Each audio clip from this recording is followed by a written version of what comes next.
بسم اللہ الرحمن الرحیم۔ آسان عربی گرامر برائے قرآن فہمی کے سلسلے کا یہ لیکچر نمبر 133 ہے۔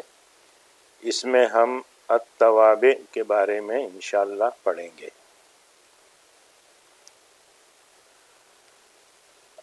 چار عناصر ایسے ہیں جو اعراب میں ایک دوسرے کے تابع ہوتے ہیں۔ ان میں سے پہلا ہے النعت، وہ دوسرا اسم جو پہلے اسم کی صفت بیان کرے۔ پہلا اسم منعوت کہلاتا ہے۔ مثال دیکھیے اس کی، آ حضرت طالب الجدید، کیا جدید طالب علم حاضر ہوا؟ اچھا، یہاں پر الطالب منعوت ہے اور الجدید اس کی نعت ہے۔ اب یہ اعراب میں ایک دوسرے کے اعراب میں نعت جو ہے وہ تابع ہے منعوت کے۔ یہ دیکھیں حالت رفع میں ہے منعوت، تو نعت بھی حالت رفع میں ہے۔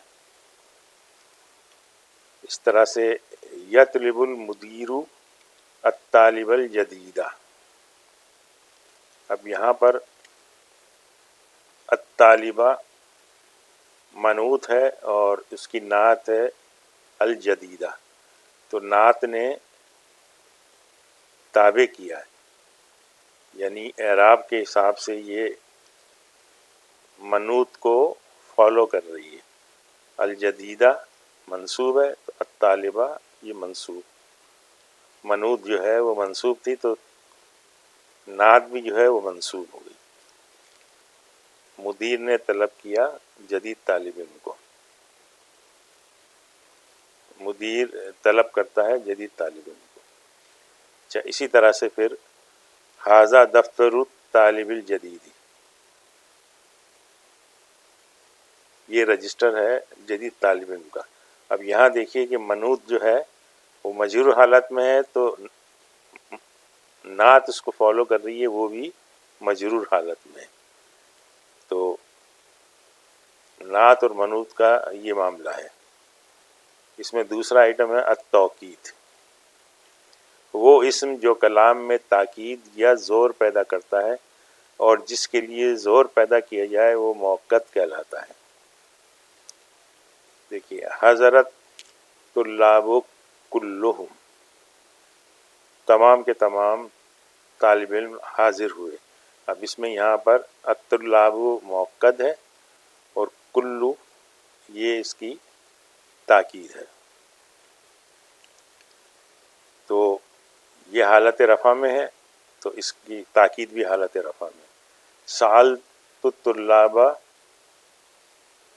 کلہم، اب یہاں پہ الطلاب تھا تو یہاں اس کا اعراب کلہ بن گیا، یعنی تاکید کا اعراب بھی تبدیل ہو گیا موقت کے حساب سے۔ سلمت علی الطلاب کلہم، اب یہاں پر موقت جو ہے حالت جر میں تھا تو تاکید بھی جو ہے حالت جر میں آ گئی، یعنی اس کو فالو کر رہی ہے کلہم۔ اس طرح سے تیسرا اس میں المعطوف، ایک اسم کو حرف عطف کے ساتھ دوسرے سے ملایا جائے۔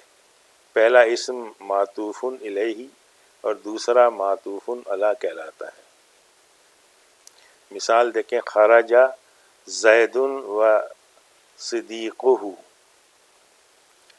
اب اس میں یہاں زید معطوف الیہ اور صدیق معطوف علی زید، تو یہ حالت رفع میں ہے تو اس کا جو معطوف علی ہے وہ بھی حالت رفع میں ہوا، اس کے تابع ہوا۔ اس طرح سے این کتب زید و صدیقہ،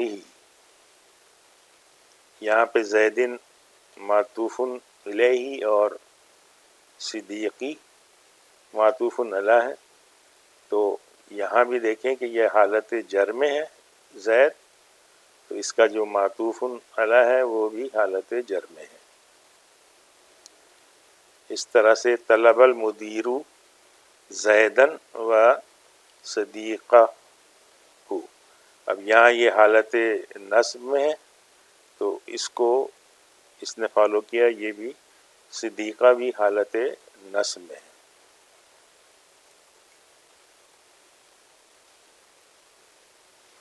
چوتھا ہے اس میں البدل، وہ اسم جو کسی اسم کے بدلے میں آئے اور جس اسم کے بدلے میں آئے وہ مبدل منہو کہلاتا ہے. ایک دوسرا لفظ استعمال کیا ہم نے، وہ اس اسم کے بدلے میں آیا جو پہلے کا. دیکھیں مثال دیکھیں، نجح اخو کا ہاشم. اب اس میں اخو جو ہے مبدل منہو، اس کے بدلے میں ہاشم استعمال کیا. تو آپ چاہیں کہیں نجح اخو کا یا نجح ہاشم. تو ان کا اعراب بھی دیکھیں. اخو، یہ واو جو ہے یہ اسماء الخمسہ ہے تو اس میں یہ رفع کی حالت میں ہے. اس طرح سے یہ ہاشمون، یہ بھی رفع کی حالت میں. عارف اخاک ہاشمن، اب یہاں پہ یہ حالت نصب میں گیا، الف کی وجہ سے پتہ چل رہا ہے ہمیں. اس طرح سے یہ ہاشمن، یہ دو زبر ہیں اس پہ تو یہ حالت نصب میں ہے. این عرفۃ اخیک ہاشمن، تو یہاں پہ یہ اخی حالت جر میں ہے، یا سے پتہ چل رہا ہے، اور ہاشمن یہ دو زیر یہاں پر ہے.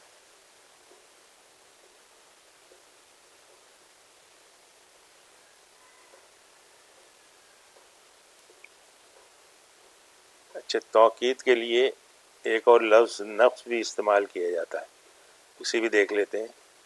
قال لی المدیر نفسہ، یعنی مجھ سے خود مدیر نے کہا. اب یہ لفظ خود ہے، اس سے تاکید پیدا ہو رہی ہے، یعنی اس بات میں کوئی شک و شبہ یا گنجائش ہی نہیں رہی. مجھ سے خود مدیر نے کہا تو یہ بات سچ ہے. تو یہ نفس جو ہے یہ تاکید کے لیے استعمال ہوتا ہے. سألت مدیرہ نفسہ، اب یہ بھی دیکھو فالو ہو رہا ہے. مدیرو تھا تو یہاں نفسو ہے، المدیرہ ہے تو یہ یہاں پر نفسہ ہے. میں نے مدیر ہی سے پوچھا. اور اس طرح سے اب تیسری مثال دیں گے، سلمت علی المدیری نفسی، تو یہاں المدیری ہے تو اس کو فالو کیا پھر نفسی. میں نے مدیری کو سلام کیا. اچھا، بدل میں، بدل کو لفظ حاذا کے ساتھ بھی استعمال کیا جاتا ہے، جیسے نجح حاذا الطالب، تو یہ اسم و اشارہ ہے حاذا، اس کے بعد اگر کوئی معرف باللام لفظ آئے ال کے ساتھ یعنی، تو وہ اس کا بدل ہے. نجح حاذا کہیں یا نجح الطالب ایک ہی بات ہے. کیا یہ طالب علم کامیاب ہو گیا؟ اسی طرح سے عارف حاذا الطالبہ. اب یہاں حاذا کا تو اعراب نہیں معلوم ہوتا، لیکن یہ چونکہ مفعول بہ ہے تو یہ منصوب ہے، تو اسی طرح سے پھر یہ طالبہ یہ منصوب آ جائے گا. میں اس طالب علم کو جانتا ہوں. اس طرح اینا عرفۃ حاذا الطالبی، یہ حاذا یہاں پہ اسم مجرور ہے، عرفۃ جو ہے یہ مضاف ہے، تو اب اس لیے الطالبی جو ہے وہ حالت جر میں آیا ہے. اس طالب علم کا کمرہ کہاں ہے؟ اب بدل کی کچھ مثالیں ہیں، مختصراً اس کو دیکھ لیتے ہیں. بدل کی اقسام کو، البدل الکل، ایک ہی شے کے دو نام ہیں، یعنی مبدل منہو اور بدل جو ہے وہ پورا کا پورا جو ہے نا وہ اس سے معنوی طور پہ تبدیل ہوگا. قال لی اخوک زید، اب یہاں پہ اخو مبدل منہ ہے اور زیدن اس کا بدل ہے، تو چاہے آپ اخو کہیں یا زیدن کہیں، یہ مکمل اس کے ساتھ یعنی اس تبدیل ہوا ہے۔ مجھ سے کہا تیرے بھائی زید نے، البدل از الباد، اس میں کسی شے کا کچھ حصہ جو ہے وہ بدل کے طور پہ آئے گا، جیسے اکلا زید الدجاجۃ نصفہا، تو الدجاجہ یہ مبدل منہ ہے، تو یہ اس کا ایک حصہ جو ہے یہ زید نے کھایا آدھا، تو یہ اس کا البدل البعض آئے گا، یعنی بعض حصہ نصفہا۔ تو یہاں دیکھیں کہ یہ اعراب ان دونوں کا ایک جیسا ہے۔ ایک پھر ہے البدل الاجتمال، کسی شے سے متعلق ہے، جو مثال میں دیکھیے آپ، یسألونک عن الشہر الحرام قتال فیہ، اب یہاں عن شہر الحرام کے بارے میں نہیں پوچھا جا رہا ہے، بلکہ قتال کے بارے میں پوچھا جا رہا ہے۔ وہ آپ سے پوچھتے ہیں حرام مہینے میں قتال کے بارے میں، تو یہ جو ہے یہ بدل الاجتمال ہے۔ البدل الغلط، یعنی